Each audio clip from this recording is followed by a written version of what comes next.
After the Sims and SimCity games, Sim Tower is the Maxis sim game that's given me the most satisfaction over the years. And its spiritual successor Yoot Tower was also amazing, but it's been almost 2 decades since that game and I've been longing for a proper new tower simulation ever since. Now you might be thinking, well, what about those games like Tiny Tower or even Fallout Shelter or things like that? Well, no, not really. Those kinds of games can provide some simple fun in their own way, and on the surface they share a similar theme, but they're more about idly passing time by than simulating a balance of edifice construction, microeconomics, efficient design, and business management like a proper tower sim does. Enter Project High Rise, developed by Soma Sim and published by Casito Games on September 8, 2016.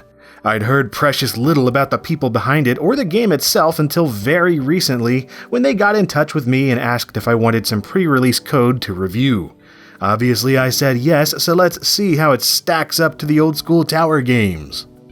Project High Rise begins with a basic menu and a few options to choose from, like playing a tutorial, starting a new sandbox mode game, and some scenarios. The tutorial is nice, but not really necessary if you've played the Sim Tower games in my opinion, especially since it gives you instructions and pointers during normal gameplay anyway. The scenarios are what you would expect. You have a selection of pre-made towers that are provided in various states of disregard that have to be fixed up or maintained to a certain level of success. And that's nice, but I really play these kind of games for the sandbox mode. You just name your tower, select a difficulty level and map size, and off you go, total freedom. Now let's go ahead and get this out of the way. Project High Rise is not a Sim Tower or Yoot Tower clone, so much as it is a twist on the formula. If the tower games were classic lemonade, then Project High Rise is pink lemonade with a sprig of mint. There are some key differences, but the basic concept is still the same. You're the owner, operator, and architect for a building and everything contained within it, but there's a clear shift in focus, where instead of paying so much attention to angry individuals and elevator optimization, it's much more into exploring the intricacies of resource allocation for construction and broader tenant management. You could think of this as a vertical version of SimCity, even more so than Sim Tower ever was. For instance, when you want to place some units for rent, like offices or apartments or whatever, you can't just plop them down and expect people to move in. First, you have to wait for your construction workers to arrive and complete the unit, which takes a bit of time, but you can speed this up later on by bringing in more workers. Then you have to string utility generators and lines up to each unit, things like power, water, gas, phone lines, and cable TV. After that, you may need more services and tertiary units to keep each tenant happy. One early example is offices that might need a copy and printing center, a courier service, and janitorial staff to keep things going smoothly. Otherwise, they might move out. Later on, they might demand catering, bottled water, an IT department, and even legal services as the offices get bigger and more complex. The same goes for the other types of units, such as apartments and retail, which will require their own utilities, services, and related businesses that cater to their needs. And of course, most everything deteriorates over time, so a maintenance crew on staff is a must. This has a delightful and carefully planned snowball effect, slowly and surely having you seek out higher-tiered tenants in order to maintain the status quo, while also increasing your revenue and status.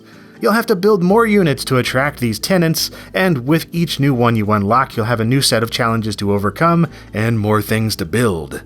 Doctors' offices may not want to move in without a pharmacy unit, and larger apartments might require a grocery store in the building.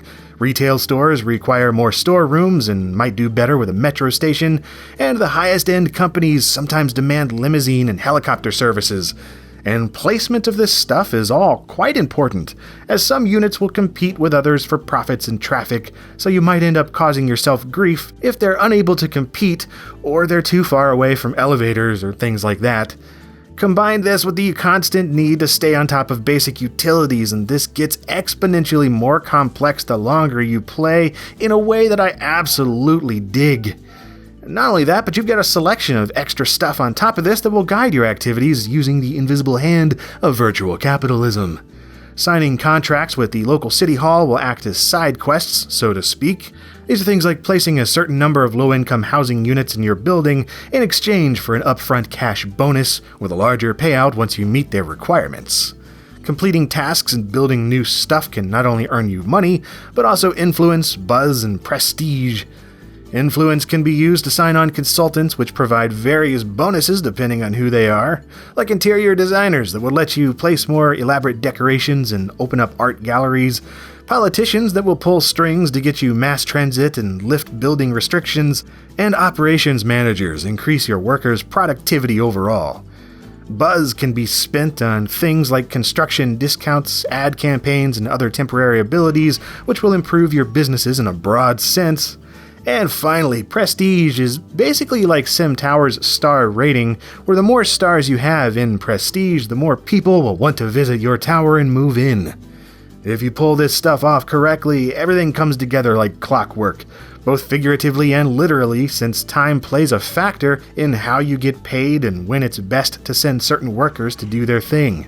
It's also wise not to let time get away from you, because I found myself quite often letting the speed go too quickly for too long and not realizing there were some major problems in my building going on, causing a mass exodus of visitors when I wasn't looking closely enough. That brings me to some of my complaints about the game, and the biggest one is that there's a lack of precise information. In the beginning hours it's not so bad, since you can mostly tell what's up by glancing at your building and the information overlays. My problem is mostly in the later parts of the game, once you reach prestige level 15 or so.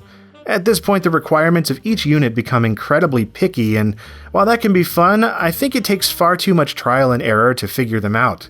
As an example, a financial headquarters says they need more finance offices to open up. Well, how many do they need? It doesn't say.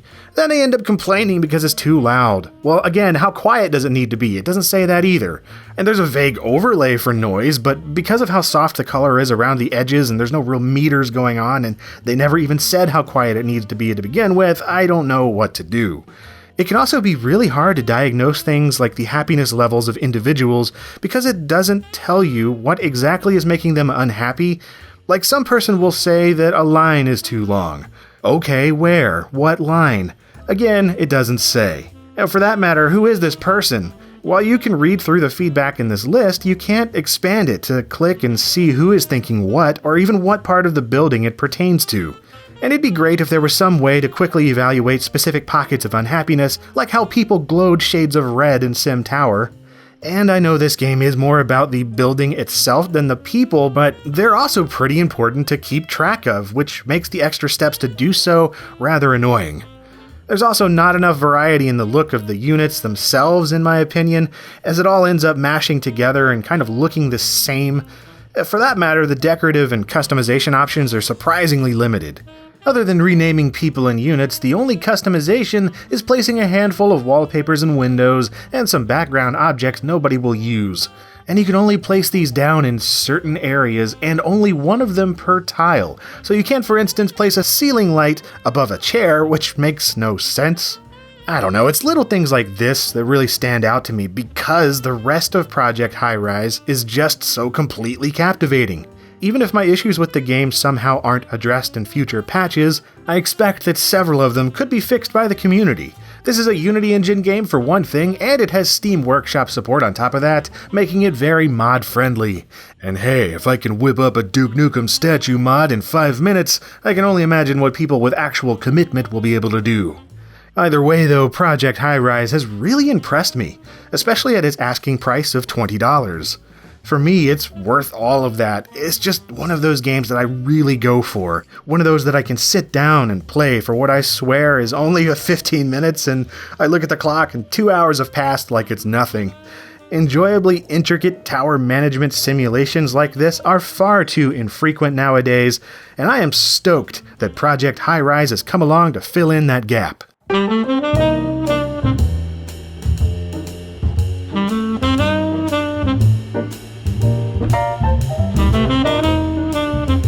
And if you enjoyed this video, perhaps you would like my older video on SimTower. Actually, that's really old at this point, but hopefully it's still entertaining. And I've also covered City Skylines, which is another similar independently made game that is trying to fill in a gap left by Maxis games of the past that didn't quite go so well. But yeah, that's what these are for, so click those if you'd like, or come back and watch videos every Monday and Friday here on LGR. And as always, thank you very much for watching.